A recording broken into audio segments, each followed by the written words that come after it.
نبی کریم صلی اللہ علیہ وآلہ وسلم کا پیار عظیم نعمت ہے۔ جسے یہ نصیب ہو جائے وہ اپنے محبوب کریم علیہ الصلوۃ والسلام کی ایک نظر رحمت کی خاطر اپنا سب کچھ قربان کرنے کے لیے نہ صرف تیار رہتا ہے بلکہ اسے اپنے لیے اعزاز سمجھتا ہے۔ یہ شمع رسالت کے ایسے ہی ایک پروانے کی عشق میں ڈوبی ہوئی داستان محبت ہے جو اپنوں کے ستم سے تنگ آ کر نبی کریم صلی اللہ علیہ وآلہ وسلم کے پاس آ گئے، لیکن انہیں واپس بھیج دیا گیا۔ آخر ایک دن ایسا بھی آیا کہ ان ظلم و ستم کرنے والوں کو خود رسول اللہ صلی اللہ علیہ وآلہ وسلم سے کہنا پڑا کہ اپنے اس جانثار کو اپنے پاس بلا لیں۔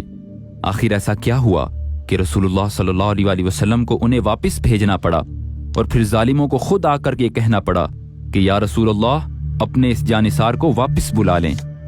آئیے جانتے ہیں۔ 6 ہجری میں رسول اللہ صلی اللہ علیہ وآلہ وسلم 1400 مسلمانوں کے ہمراہ عمرہ ادا کرنے مدینہ منورہ سے روانہ ہوئے۔ قریش مکہ کو معلوم ہوا تو انہوں نے تہیہ کر لیا کہ مسلمانوں کو مکہ میں داخل بھی نہیں ہونے دیں گے۔ نبی کریم صلی اللہ علیہ وآلہ وسلم نے حدیبیہ کے مقام پر قیام کیا جو مکہ معظمہ سے 9 میل کے فاصلہ پر ہے۔ اہل مکہ کو سمجھانے کی بہت کوشش کی کہ ہمارا مقصد جنگ کرنا نہیں ہے، ہم تو عمرہ کرنے آئے ہیں۔ جب قریش نے بات سمجھنے سے مکمل انکار کر دیا تو رسول اللہ صلی اللہ علیہ وآلہ وسلم نے سیدنا عثمان کو سفیر بنا کر بھیجا کہ وہ قریش سے جا کر بات چیت کریں۔ قریش نے سیدنا عثمان کو مکہ میں روک لیا۔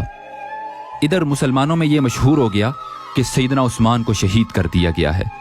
نبی کریم صلی اللہ علیہ وآلہ وسلم نے ایک درخت کے نیچے بیٹھ کر اپنے تمام جانثاروں سے بیعت لی کہ جب تک سیدنا عثمان کا قصاص نہیں لیں گے ہم واپس نہیں جائیں گے اور مرتے دم تک رسول اللہ صلی اللہ علیہ وآلہ وسلم کا ساتھ دیں گے۔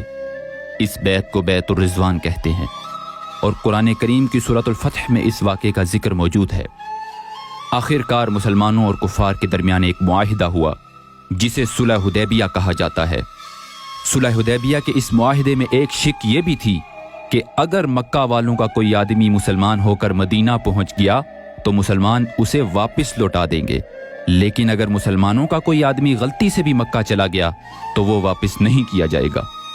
صلح حدیبیہ سے فارغ ہو کر نبی کریم صلی اللہ علیہ وآلہ وسلم مدینہ واپس تشریف لے آئے۔ ابھی مدینہ پہنچے ہی تھے کہ نبی کریم صلی اللہ علیہ وآلہ وسلم کے ایک جانثار غلام سیدنا ابو بصیر مکہ سے ہجرت کر کے مدینہ پہنچ آئے۔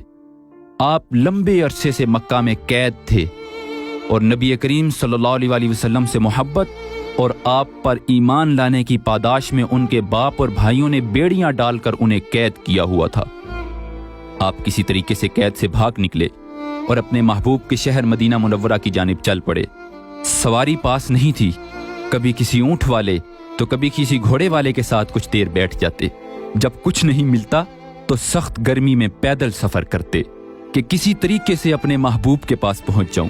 صحابہ کہتے ہیں اتنا دردناک منظر ہم نے پہلی مرتبہ دیکھا کہ ابو بصیر جس گلی سے گزرتے وہاں خون پھیل جاتا۔ ان کی ٹانگوں پر اب بھی زنجیریں بندھی ہوئی تھیں اور وہ جب چلتے تو اس سے ٹانگیں کٹ کٹ جاتی۔ اسی حالت میں وہ بارگاہ رسالت مآب صلی اللہ علیہ وآلہ وسلم میں پہنچ گئے۔ ابھی رسول اللہ صلی اللہ علیہ وآلہ وسلم ان کی داستان غم سن ہی رہے تھے کہ کفار مکہ کے 2 آدمی آ گئے کہ ہمارا آدمی واپس کر دیجئے۔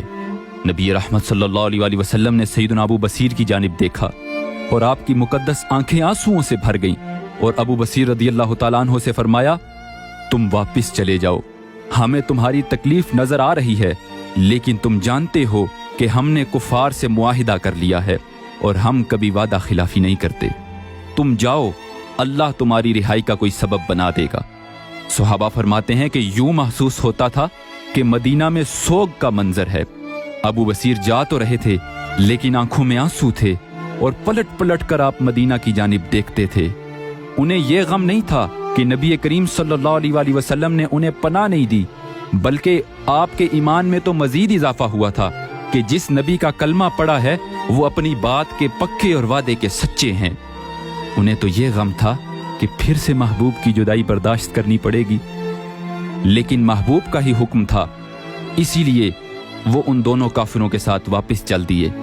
جب مقام ذوالحلیفہ پہنچے تو سب کھانے کے لیے بیٹھ گئے اور باتیں کرنے لگے سیدنا ابو بصیر رضی اللہ تعالیٰ عنہ نے ایک کافر کی تلوار کھینچی اور اسے جہنم پہنچا دیا۔ اس کے ساتھی نے جو یہ منظر دیکھا تو بھاگ گیا۔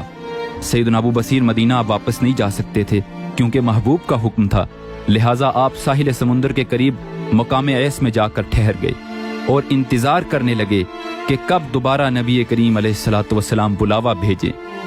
ادھر مکہ سے جو بھی مسلمان ہوتا وہ آپ کے پاس پہنچ جاتا، یہاں تک کہ اس جگہ 70 آدمیوں کی جماعت ہو گئی۔